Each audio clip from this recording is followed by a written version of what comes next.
Pasensya na kung naghintay ka.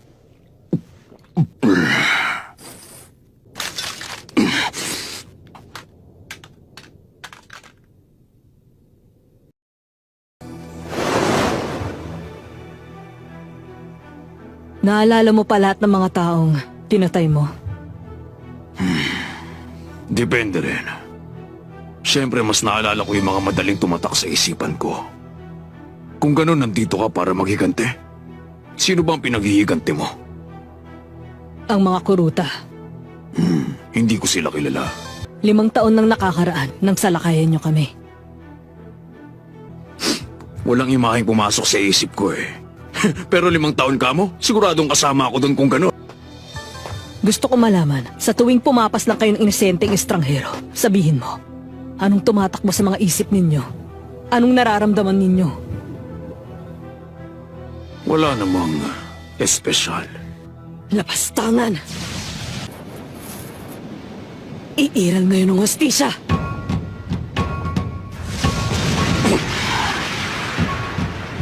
Ang mga ibang nakatulad mo ang dahilan kung bakit hindi ako nagsasawa sa ginagawa kong pagpaslang. Alam mo ba kung anong pinakagusto ko sa trabaho ko bilang spider? Yun ang ipagkait sa mga tulad mo. Ang hustisyang hinahanap nila!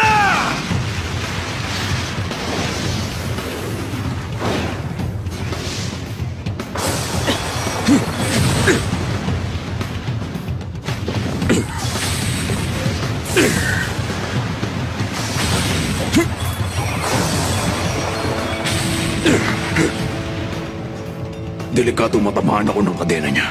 Hindi ko alam kung anong salamangka ang ginamit niya pero hindi normal para sa tao maglabas ng ganyang katinding aura. Masyado siyang malakas. Kaya mabuti pa. Tatapusin ko na agad ang labang ito!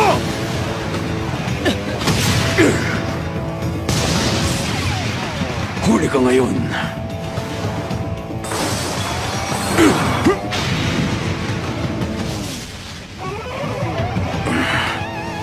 Nakakagulat ah.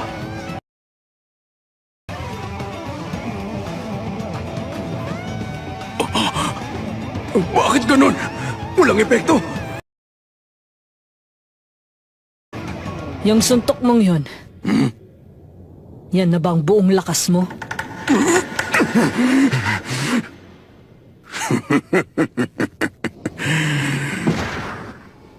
Kung nagpapatawa ka, hindi ako naaaliw. Pero kung seryoso ka, sasabihin ko sa iyo mga 20% lang yun ang lakas ko.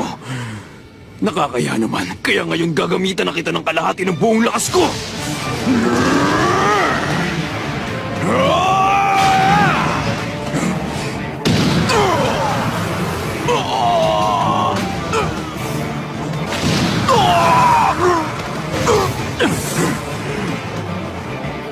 Humanda ka sa...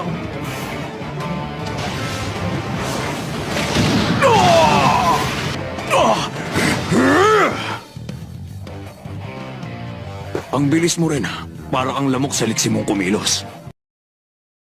Lalabanan mo ba ako ng bigay todo o magpapaligoy-ligoy ka lang? Sinasayang mo lang ang oras ko. Kung nagmamadali kang mamatay, pagbibigyan kita!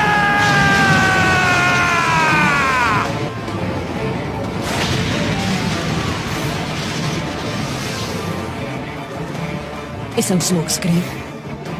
Naglahong presensya niya. Gumagamit siya ng in.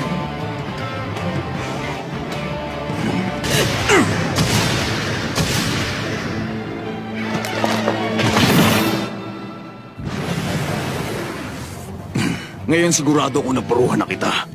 Walang nakakaligtas sa buong puwersa ng Big Bang Impact Punch ko! Nagulat din ako sa ginawa mong yon. Hindi ko inakalang kaya mo gumamit ng in. Dahil doon, hindi kita naramdaman. At kasabay nun, lumikha ka ng harang para hindi rin kita makita. Mukhang nagkamali ako. Magaling ka pa pala sa tinansya ko. Kaya lang, hindi lang ikaw ang marunong gumamit ng in. Imposible! Marunong ka rin pala ng Gyo. Nakalimutan kong sabihin, gawa mga kadena ko sa ng isang conjurer. Kaya natatago ko din sila gamit ng in. Lagi mo lang palang nilalabas sa mga kadena mong ito para linlangin kami. At isipin namin kung magamit ka ng tunay na mga kadena. Ganun na nga mismo.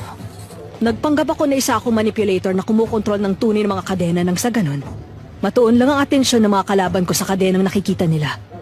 At sa wakas, bumenta na rin ang pagpapanggap ko.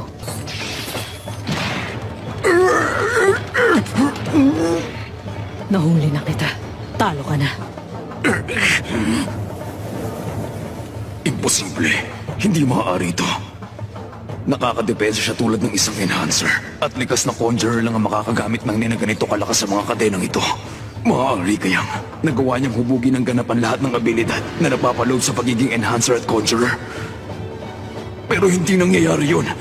Nakikita kong nahihirapan kang maunawaan ang nangyayari. Hayaan mong ipaliwanag ko bago ka mamaalam sa mundo.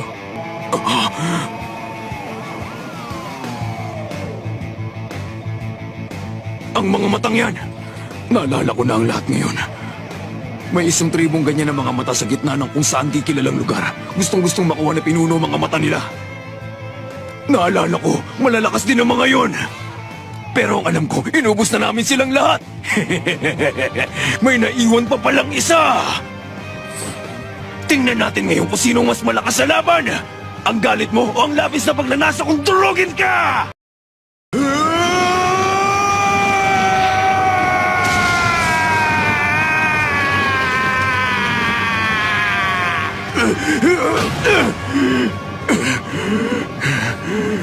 Hindi pwede. Bakit ayaw? Sa oras na magbago na ang kulay ng mga mata ko, lumilipat ang nen-type ko sa specialist. Ano ka mo? At kapag naging specialist na ako, nagiging master ako ng mga ability ng lahat ng ibang nen-type. Ito ang tunay na nen-power ko. Ang Emperor Time!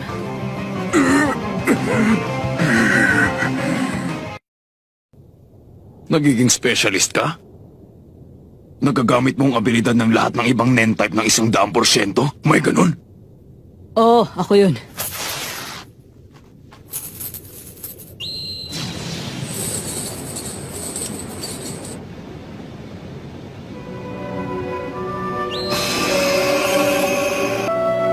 Nakakagamit ako ng pinabilis na pagpapagaling ng isang enhancer. Sigurado akong dinuro ko ng braso niyang yun. Pero ngayon, parang wala akong ginawa. Pagkatapos nito, malalaman ko kung gaano ka-epektibo ang chain jail ko sa ibang mga miyembro ng Phantom Gang. Sa pilitang nilalagay ng chain jail ko sa Zetsu ang sino mang miyembro ng Phantom Gang na nabitag dito. Sa madaling salita, paralisado na ngayon ang nen mo. Kaya pala, kanina ko ba hindi maipalabas ang aura ko? Pinipigilan ng Zetsu ang pagpapalabas ng aura. Ibig sabihin, wala kang ibang pagpipilian gawin ngayon kundi subukan makawala sa mga kadena ko gamit lamang ng purong pisikal na lakas mo.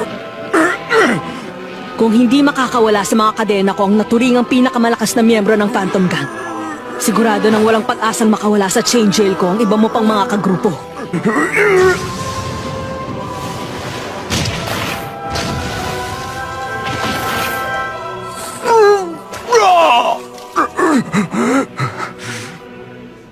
Sa nakikita kong resulta, mukhang ang suntok ko na pinalakas ng nen ay mas lamang ng konti sa pisikal na lakas ng katawan mo. Mahalagang impormasyon yun. Pwede kong tapusin ang bawat miyembro ng grupo ninyo gamit lang ng mga kamay ko matapos ko silang ikadena. Sabihin mo sa akin lahat ng nalalaman mo tungkol sa mga kagrupo mo ngayon.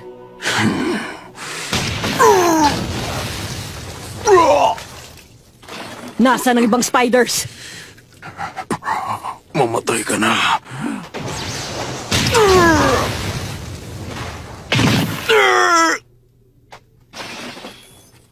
Ano-anong mga nen abilities nila? Mamatay ka na.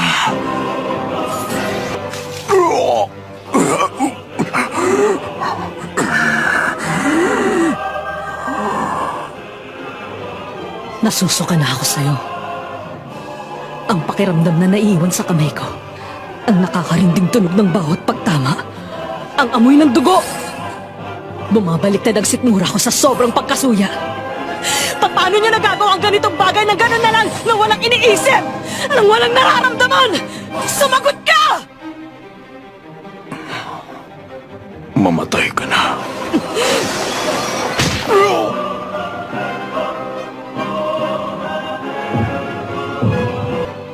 Bibigyan kita ng huling pagkakataon. May nakatutok na patalim sa puso mo. Ang kondisyon ko ang tanging pumipigil dito. Kapag hindi ka tumupad sa kondisyon na yon, matatanggal ang kadenang pumipigil doon at agad natutusok ang patalim sa puso mo. Makinig ka ng mabuti. Ang kondisyon ko ay dapat sagutin mo ng tapat ang itatanong ko sa'yo. Kapag ginawa mo yan, hahayaan kitang mabuhay ng mas matagal. Nasaan ang kasamahan mong mga spider? Sagutin mo yan ang mag-isa.